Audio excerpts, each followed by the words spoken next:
Hello, everyone. This is Thomas Pepin, NHL Talk. I'm Thomas Pepin, and let's talk about the NHL.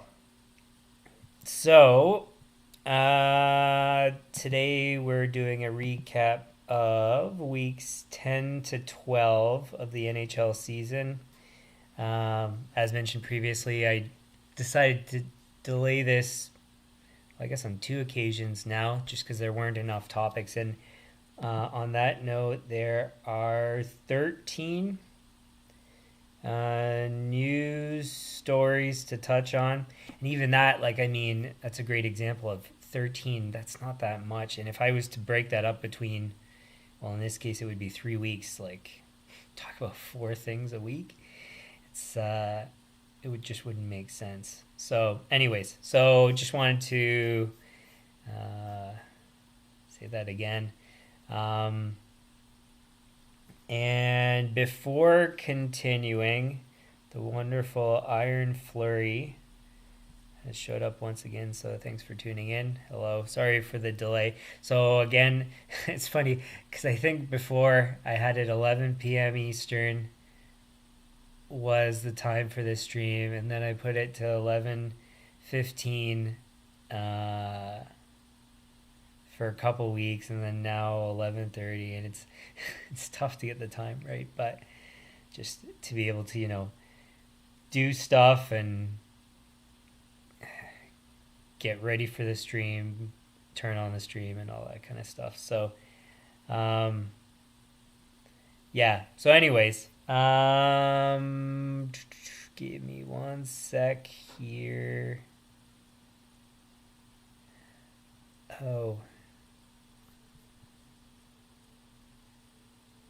That's okay. All right, so I saw your message there, Iron Flurry. Opinion on Brennan Othman making his NHL debut for the Rangers in the game against Chicago. So I don't really know much about the player. Give me a sec to pull up some of his info. And actually, on that note, I might as well share screen as I do it. Brennan Othman. I know there was talks about it being I saw his name mentioned. I don't know. I don't know much about him, so I don't know why it's significant. 16th overall pick. Rangers, no points. Under a point per game in the AHL. Nothing too stellar. In junior, 50 goals in 66 games is quite good. 97 points. There's lots of people that have done better. 16 points in 34 games in the Swiss League is pretty good for the age he would have been at. So I don't know. To be honest, I don't really have any comments because don't know enough about the player and not enough of a outstanding track record to really have much to say. I wonder what his ice time was in the game. Because that'll kind of tell you if the coach had 12 and a half minutes of ice time. So 5 shots is great. It's a decent amount for that amount of ice time, but so clearly wasn't played that much. So I don't know if it's all that significant. So, anyways, so you asked. Those are my honest thoughts on the subject. So anyways, to the news stories. So first one, so now keep in mind this is going back a number of weeks.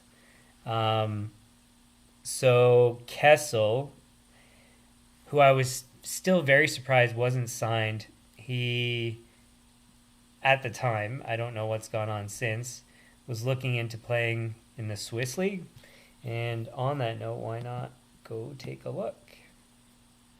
So I'm hoping that he's played, because you need, like, I guess you could be practicing and stuff. But I don't know how that's gonna, like, if that's gonna be good enough to get you ready to play, especially at his age. I mean, he's not that old, but yeah, with his balding, he does look older. I mean, I've got my own receding hairline, so trust me, I'm not making fun, but well, I guess I am making fun, but I'm also self-aware and recognize that I got my own thing. So, but anyways, where would it tell us? I think Hockey DB would be up to date. So it doesn't say anything here.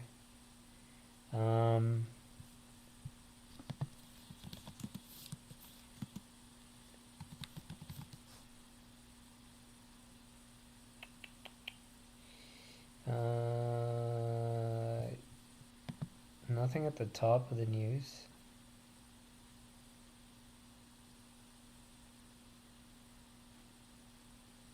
So yeah, if it's not coming up at the top of the news, it seems unlikely.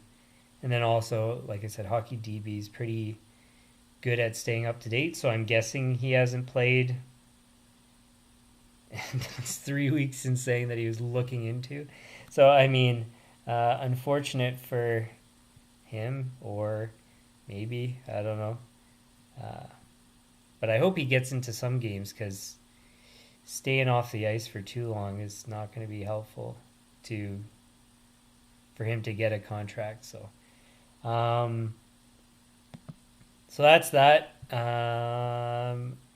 This was, like, obviously I would have wanted to cover this because it was pretty big news. I mean, Ottawa's not that massive of a team, but still always big news when a coach gets fired and replaced. So,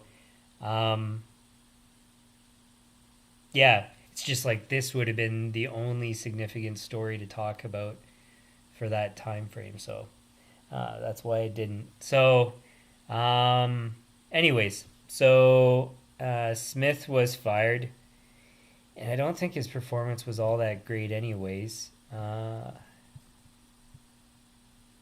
Let's take a look.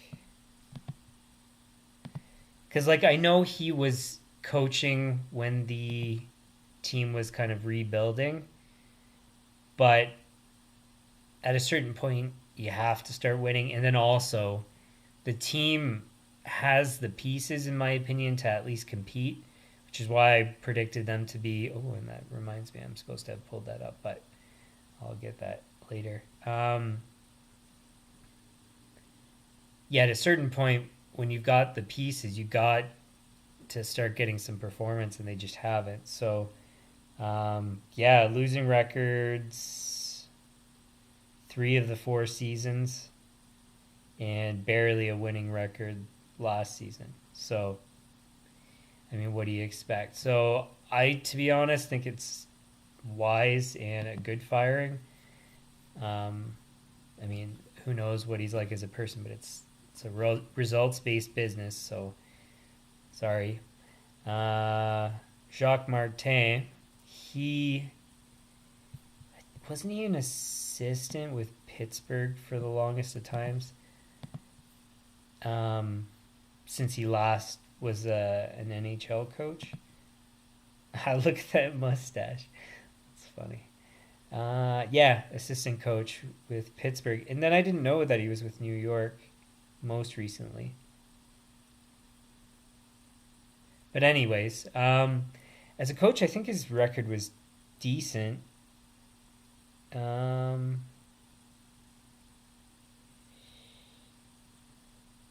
Up and down. I thought it was better than it actually was. So he's probably somewhere around 500. Is that points? I think it's points percentage they have there. But yeah, ballpark 500 it looks like.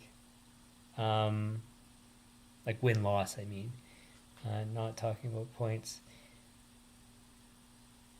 Maybe slightly better. But in any case, not all that outstanding. He was a goalie?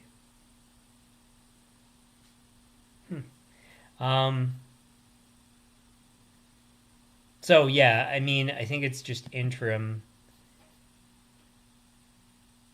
Yeah, interim head coach. To be honest, I wouldn't want him probably as a head coach. I mean, I don't know exactly how good of a coach he is. Well, I mean, based on those stats approximately how good he is, but whether or not he's suited for players now, if there's better options, there's a whole bunch of different things to consider. And so in this case, I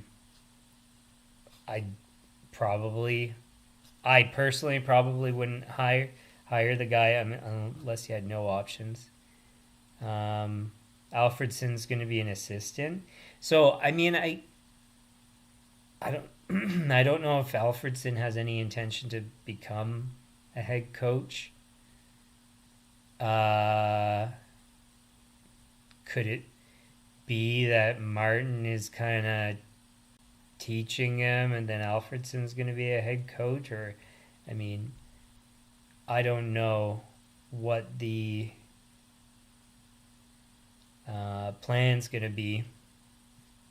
So I guess we'll see. Yeah, so not much more to say than that. I mean, both coaches, the one going and the interim one, I don't think they're the best of coaches. And you almost certainly want, which is why I'm surprised, I guess, because from my understanding, DJ Smith was good with the young guys, but what I'm getting at is they've got a young team. You'd want somebody like a player's coach. So I could, like, Paul Maurice is the first thing that comes to mind. They're not so young in Florida, but they're not old either. They're a good mix. So maybe Maurice is more towards that. I don't know. But somebody, well, they would be in the same category where they're not too young, but they're on the younger side. So just a player's coach probably makes sense at this point. So somebody that can get the most out of young players, not be too hard on them and not be too soft on them, all that kind of stuff. So anyways, we'll see what happens there. Hurricanes brought in Dell on a free agent tryout. I don't know if anything has happened since, but we shall have a look. And I guess that's actually a great point. So everything I do is on the spot, no prep work except for the subjects. And so, so I'm discovering these things as I speak about them. So I know the main stories. I find the main stories, and then from there it's, kind of discovering the facts and finding important information. And I noticed you had a comment there, Iron Flurry. Just a sec. I want to at least get this answered, and then I'll go back and have a look. Wait, what was I doing? Dell Hurricanes.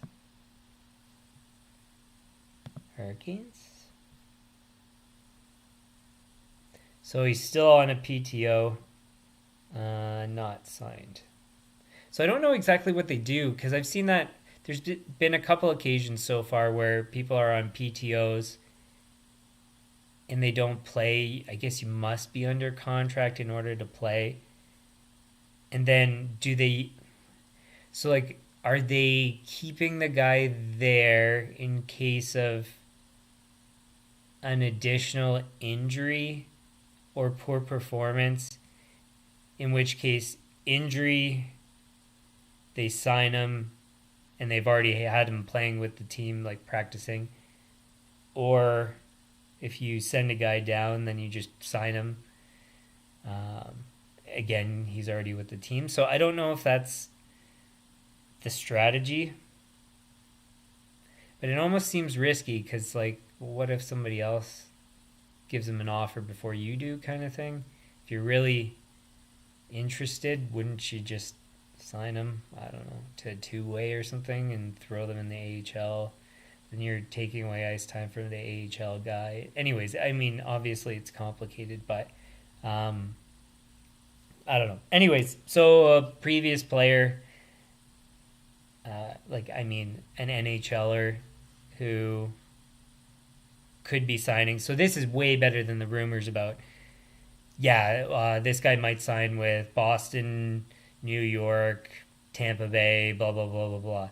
Well, yeah, he could sign with anybody. Like, not this guy, but I'm just saying in general, when there's rumors about people signing or trades and all that stuff, nothing really matters until it happens. This is actually something concrete. You're with a team doing something. So this, for me, is newsworthy. Whereas rumors are just rumors. There's nothing concrete. So anyways, so just an example of something that I would cover versus in comparing it to something I wouldn't cover. So anyways, Iron Flurry, only team that's going to be playing better than the Senators. Is the World Junior Team 2025. Ha! Ha! See what you did there. I think Ottawa's a better team than they're playing. I also think the fact that they're missing, wasn't it Talbot was there? He's playing in LA, I believe, at the moment, right?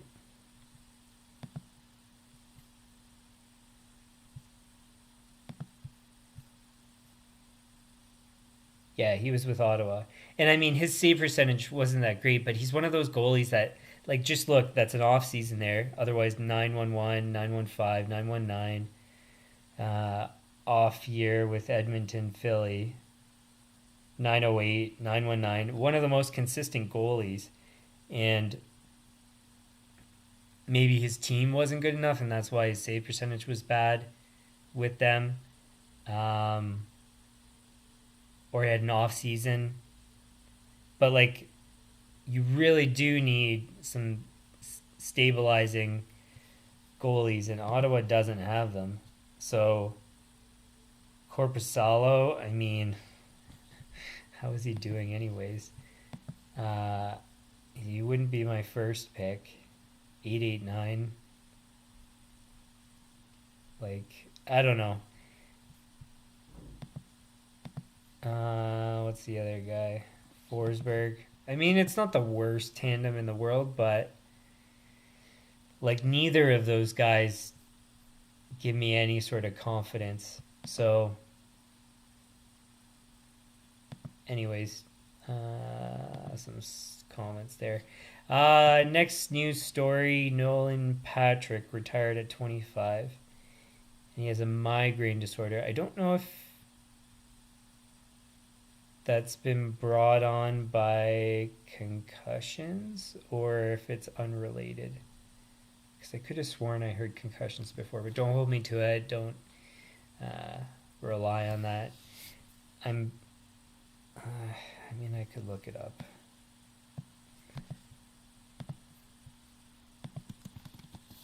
Because I'm pretty sure Cap Friendly has good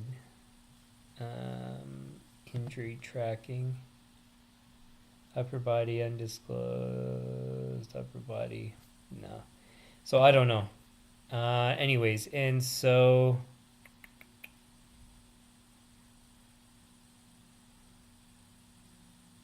he's going to be a skills specialist and video coach. I don't know if it's for the power play or if it's somebody else, but anyways. Just unfortunate. Sometimes some good players, like sometimes first overalls, just don't pan out. Sometimes, people in the top 3 and so on, they just don't pan out. So, and in particular, when it's a health-related issue, it's just unfortunate. Next piece of news. I thought this was pretty crazy. The fact that 2 Michigan goals happened on the same day. So on was it Christmas Eve that it actually happened on, or was that just when the article was written? But in any case, it was right before the break. Pretty wild. I forget the plays now because it's been so long since I've seen them. You can look them up yourself. The link is in the description there. So if you go to that, I'm pretty sure if I press play, it would bring you right to the videos. But I just want to avoid any copyright claims. So yeah, just pretty crazy that 2 Michigan goals happened. I really dislike the play. And it's not because it's flashy and all that kind of stuff. It's just, it seems like... So a great example is sometimes when people have done the Michigan, they hit the goalies in the head, like in the mask, with their stick. Like, isn't that high sticking? Like if a player's bent over skating, like let's say reaching for the puck and the stick comes up and hits him in the face, that's high sticking. Is that not... Shouldn't that be seen as too high of a stick play, basically? I mean, yes, it's below the crossbar, but it seems, I don't know. See, like, deflections are different. I was going to say deflections are different because they're kind of stationary, but you have to lift your stick to get it for the deflection, I guess, if it's a high tip. So, but if nobody's around, you're not going to hurt anybody, whereas in Michigan, technically, you're whipping your stick around to get it in the net. So what if you jab the goalie in the neck? Or we've seen sticks come in the eye. You can even see it in the picture there, that gap in the eyes for where goalies look out of the most. I forget, there's a term for it, I think, but I don't know. Anyways, so I mean, again, it's very unlikely that an injury is going to happen, and because of that, sure, it's probably fine being in the league. It just seems, I don't know, it just seems like it shouldn't be allowed. Just my opinion. If it's below, like, if the entire stick is below the crossbar and there's no contact with the goalie, then I'm for it. It's just, I don't know. Otherwise, it just doesn't seem right. I don't know. There's something about it. Yeah, I'm pretty sure Bedard would be the first one, or like the youngest one to do the Michigan. But anyways, so those are my thoughts on that. I mean, it's cool. It's a very skilled play. It's not easy. I mean, a lot of young guys are trying it nowadays. But I don't know. It doesn't feel right. I'm all for trick plays and, fancy goals and whatever. But it just feels off. Anyways, that's just my opinion.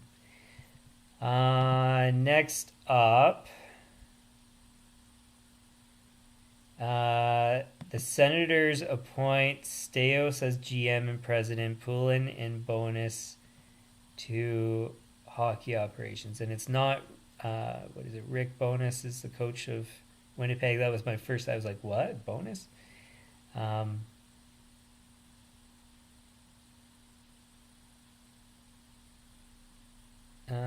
Joined... So Bowness, I guess, was already an assistant GM or something. Anyways, Staios, I don't know what his background is as a GM. He was president of hockey operations, interim GM after Dorian was fired. Poulin, I've seen him so much with TSN and stuff, so I really liked him as an analyst. I don't know how good he is at like this kind of stuff, so we'll see what happens. But so not much more to say than that. It's just kind of, it happened. You can't really say too much until you see what the GM does. So, again, I don't think he's been a GM before, if I'm not mistaken. So, anywho, this one I thought was, I mean, my first instinct was to say pretty crazy, but it's just, well, I guess it's crazy the amount of goaltending difficulties the Leafs run into. And I did a stream on this before talking about Toronto being the Bermuda Triangle for goalies, where all goalies go to have their careers vanish. And so I think what I discovered was half the goalies did good, half the goalies did bad. So there wasn't really anything specific, or there wasn't anything that would indicate that Toronto is like the worst place to play. But I mean, who's to say if the pressure got to Samsonov and like, it's just always the media just tears apart their goalies. I would never want to play for Toronto as a goalie. I just hate the media in general around Toronto. The amount of coverage and the type of coverage, it's just all negative. Except for like their top players, they get all this praise, and then the top players haven't produced, and then they're not getting sufficient criticism, I think. And I don't know. Anyways, it's just a complete mess. Management's horrendous, so on and so on. So it's just another example of how garbage Toronto is. Sorry. Yeah. So anyways. So parts of the All-Star rosters were unveiled. Matthews, do they have is it organized in a good way? There we go. Okay, so is it one from each team, I'm assuming?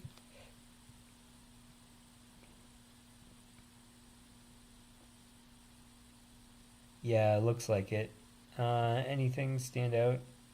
Trano from Anaheim. Is he doing that good?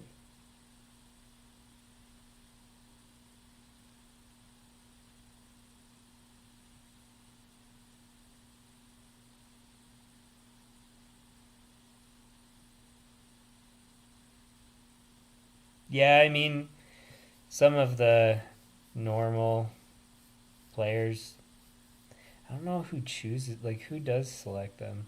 I think it's got to be done by the media or something.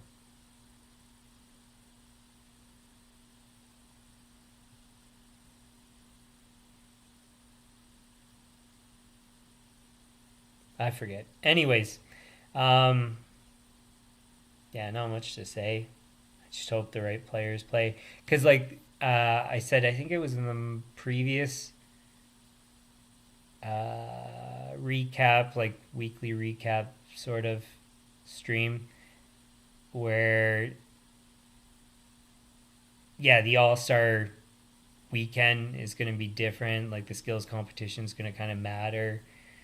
I don't know if the games are going to be much different, but I'm probably going to watch once, which is, I guess, exciting to an extent, because I'd like to have, like, I would like to watch these kinds of things and enjoy it, but it just seems like it's been garbage for so long. So, yeah, anyways, so if you're interested to see, like, that's the list of the players, but you can have a look yourself. Otherwise, Puljujarvi signed a PTO with the AHL Penguins, and he was with the Pittsburgh Penguins on a tryout. So I wonder if... So it must mean that he hasn't or can't play. But we'll have a look and see. Oh, excuse me. So he has played. I wonder if that means he's signed a contract.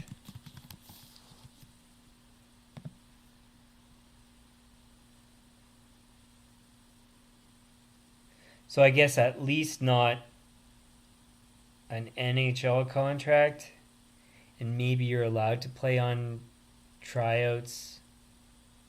Like, I don't know the limitations for the AHL and all that kind of stuff. So anyways, so looks like he might get to play, in all likelihood probably with the Penguins organization, but we'll see what happens.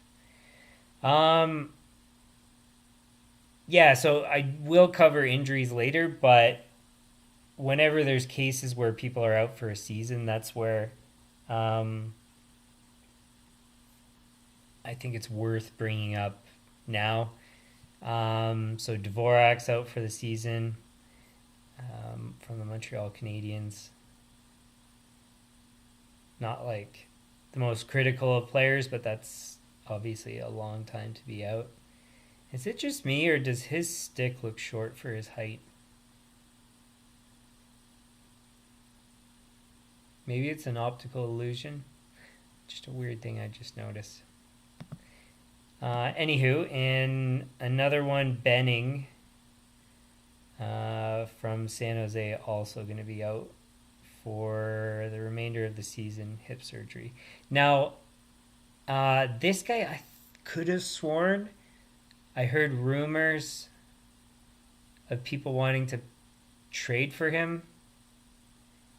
I don't know if I'm remembering correct or whatever, but obviously now can't be traded if that was the case. So, anyways, that's that. I usually wouldn't cover this because like lots of people have different levels of stats and they happen at different times in the year. But I just thought, it's pretty darn impressive to get 30 goals in a season 8 years in a row. And so the other part of the reason why I'm bringing this up is because like there's only like a handful of players that I would ever consider being worthy of like the really, really expensive contracts. And I think he's one of them because like just the quantity of goals that he produces is so rare and so extreme too that like it's worth it. So 30 goals in 35 games so far. In all likelihood, at the very least, going to get something like 40 goals. So he's more or less consistently 40 goals a season. Had that one crazy 60 goals in a season. I mean, and he gets enough assists beyond that. But those goals are just like goals are very hard to come by. And I don't know how good he is like everywhere else on the ice, but just for the goals, he's got to be worth it. So would I want to pay him his current his upcoming contract? Like if this is in fact correct, I think it is, $13.25 million per season. Like that's a bit much. The 11.6 for me, like that would be great. I'd be okay with that, but 13's starting to get a bit high. I forget how long it was for too, but let's look it up.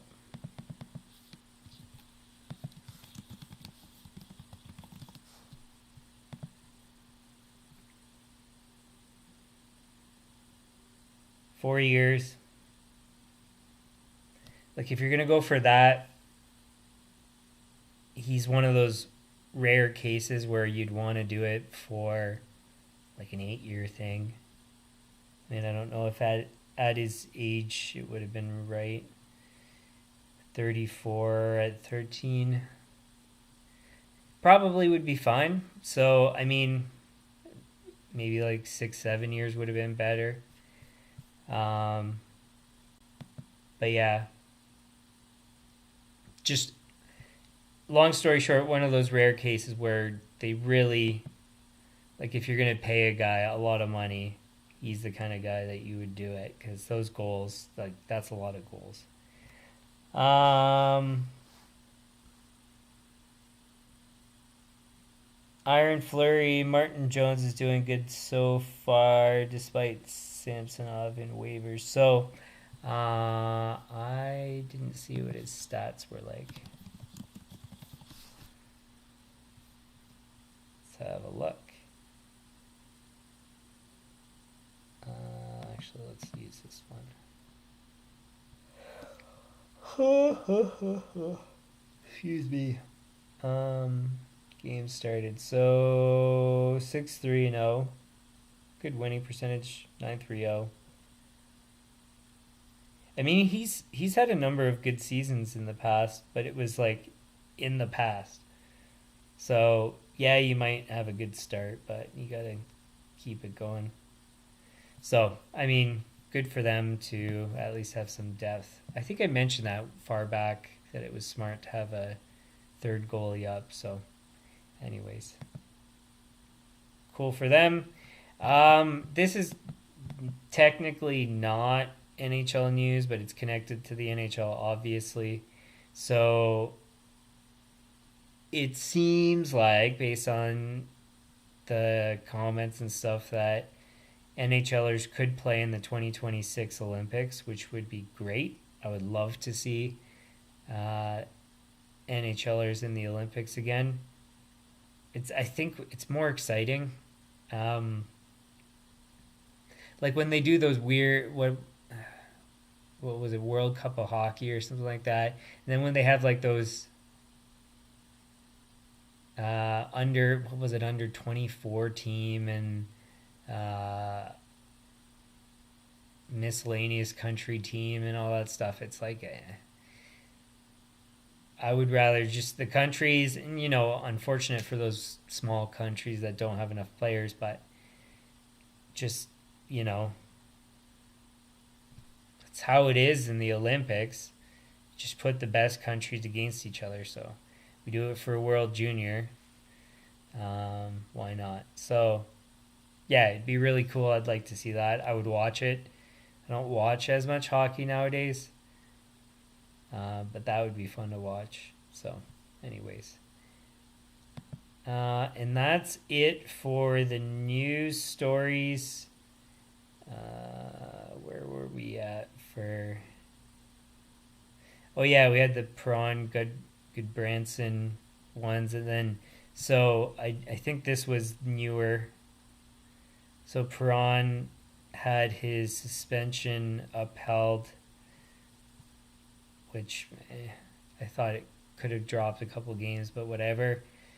Hartman was fined for high sticking Perfetti. And Zucker was suspended 3 games for check from behind, boarding. Looks pretty bad too, just from the still image. I haven't seen the hit, but anyways, it's more just letting you know for information. All right, so injuries, we got to go back to, what was it, December something, 16. So I only really make note of ones that are a month or more.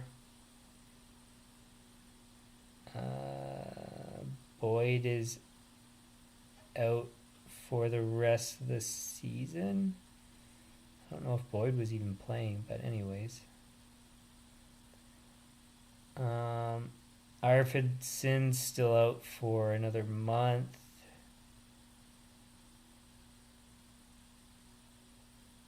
Leonard, I wonder if he's even going to play, because that was like, I don't know if it was injury or if it was personal or both, but be interesting to see if he comes back. And they've got enough goaltending going on in Las Vegas that could he get traded or what would happen, who knows.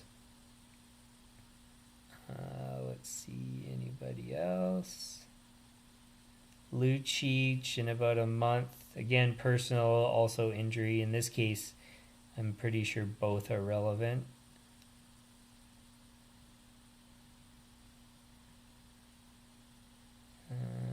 Benning, we already said. Nieto, knee injury. Coming back February 22nd, ballpark. Dvorak, we already mentioned.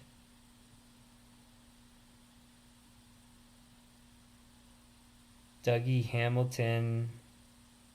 Yeah, didn't they say he was out for the season? I'm pretty sure I covered that before, but anyways, he's out till March 21st, so I'm pretty sure for the season. Heiskanen out till February 6th. I'm pretty sure it was a knee injury. I thought I saw that. That's that for longer term injuries. Waivers. I'm pretty sure there was a claim that happened. Where is it? Well, there's the one, but I thought, wasn't there another one? Yeah, there was two there. Okay, so Magna was claimed from Seattle to Chicago. Isn't he a defenseman? Yeah.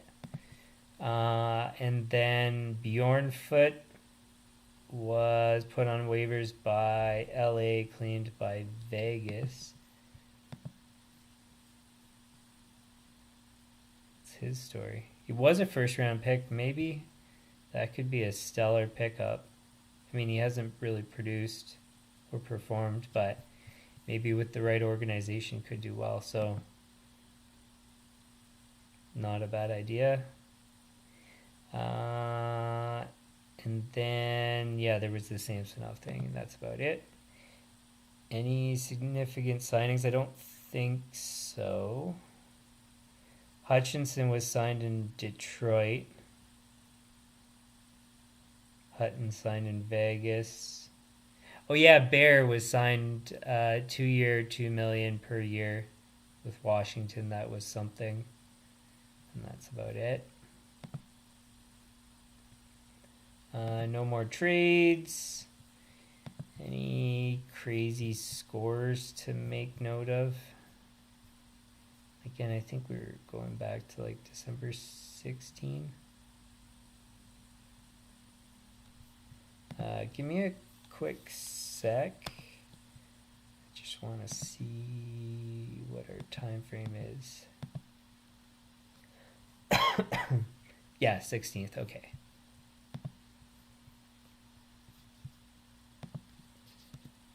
All right. So 16th.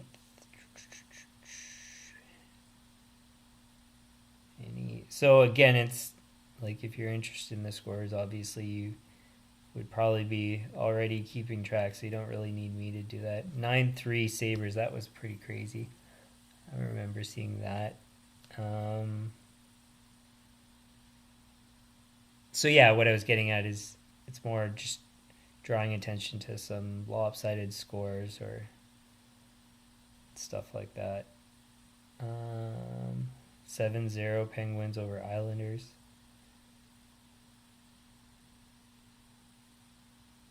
So I've been sports betting daily just for fun. So I see these scores all the time, and like I'll do over under for total goals or bet on a team or whatever. And I do I always go for like these big parlays. Like, so for example, on like let's say it was this night, I would have done all 9 games, and so it's super hard to actually get it right. I mean, even if you do make good guesses, but you'll have something just off. So like, what's a good example? So yeah, you'll maybe say that Predators Capitals would be or no, maybe that's not a good example. What's a good example? Okay, well maybe that day is just not a great example. Yeah, so here's a good example. So Leafs and Blue Jackets, you predict that it's going to be under 7.5 goals. It turns out being 11. It's like, holy jeez. But anyways, 8-1 Stars over Blackhawks. But I mean, that's kind of Semi to be expected. It's weird to see the Islanders in like a 5-4 game because they don't typically, like, they'll win 4-1 or 3-1, but it's never like a 9-goal game. So that's one I would have got wrong for sure. What else? Yeah, so nothing too crazy. And then the Jets Ducks is not decided yet at the moment. In other ways, we got some other results that just came in. So, yeah, just a couple lopsided games. Standings. So I keep finding, so the sites that I would use for the standings, they don't auto update. You have to go to the page and change the date, or some of these sites, like, what was it? New York Post stopped updating. Boston Globe or whatever stopped updating, and I was using those, and they would show the wild card spots, but then they stop updating, which makes no sense. So this is something I commented on briefly before that or what I was getting at is I forgot to pull up my predictions document. So just give me 1 sec to get this ready. Because, yeah, I like to have a look and see how my predictions are doing versus the standings. So we'll start with Atlantic, I guess. Oh, whoops. Okay, so Atlantic, I had Leafs first, Bruins second, Panthers third. I have all three in terms of first to third correct, just in the wrong order. So pretty accurate. I am happy with where I sit there. And then if you consider the Lightning, I have them in 8. And between the two divisions, they would be 1, 2, 3, 1, 2, 3. They would be, is that 8? Looks like it. So technically I'm 4 for 4, as long as I'm not seeing wrong, because they're 4th in their division. Flyers would take 7th. So yeah, they would be 8th. So for 4 for 4 and choosing the teams that make the playoffs, and pretty darn close to the correct order. So so far so good in that division, but I mean, obviously still early. Metropolitan, I have Hurricanes, Islanders, Rangers. Hurricanes, Islanders, Rangers. So 3 for 3 in the top 3. Just wrong order again, which is to be expected. Penguins, I'm off, but they're actually within reach. They're 2 points off of being, and they got a game in hand, so they could be tied and actually be close to that spot. So I'm not far off there, but there's a whole big log jam of teams there. Currently, Flyers, like I said, are in 7th, so pretty darn close. So I'm 7 for 8 in the Eastern Conference. That's pretty good at the moment, because that's extremely difficult to get that accurate. So we'll see, of course, how that all goes. Central Division, I have Stars, Blues, Avalanche, Jets. Stars, Avalanche, Jets, correct. Jets I have lower than they currently sit. Blues within reach. 2 games in hand.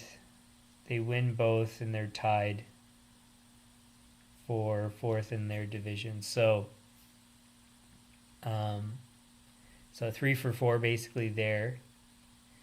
And then Pacific, Vancouver, there's nobody that was getting that right. Knights, Kings, and I had Knights, Oilers, Kings, and Flames in the wild card. So 2, 4, 4. Oh, Oilers have so many games in hand, and they're only 2 points behind. So I would say that's in the bag that they're going to be in fourth in their division. So that would make me 3 for 4. Like, I mean, they would have to go on a horrible losing streak. So 4 games to not get 2 wins, or at least a win and a tie. Like, I would be shocked. So, anyways, I mean, they had a bad start to the season. So, and then Flames, if they win their next game, then that puts them tied there. So I'm not far off on that one either. So that's, I would argue that one is 3 for 4. And then, like I said, 3 for 4 for that, for the Central Division. So altogether, what is that? 3, 6, 9, 13 for 16. And otherwise, like, pretty close on some other ones. So I'm actually doing extremely well at this point in the season with my predictions, but we're only like halfway, so I wouldn't really put much thought into it yet. But pretty cool. It's fun to track anyways. So that's that. Stat leaders, I mean, you can kind of see it yourself. The usual suspects. Matthews leading the way for goals. Still surprised with Hill being at the top, but for goalies, but I don't know. Good team, whatever. Bedard, 33 points in however many games. How many games is it? I think I heard he just got injured. What a brutal picture to choose for him. So under a point per game, minus 22. But he's on a garbage team, so.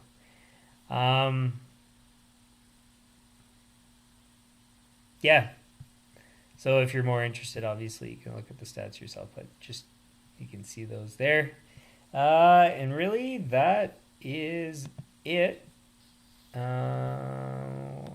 sec here. So not much more to cover. That's basically all the news. And so I guess we'll leave it there. So if you like the stream, hit the like button, share with your friends, subscribe, turn on notifications. The channel homepage has upcoming streams on regular NHL content, so things like this. Usually I'd be doing something in the early afternoon as well as at about this time. That early one, I'm just too busy at the moment. It's probably going to be like a month or 2 months till I'll be able to start doing that. So,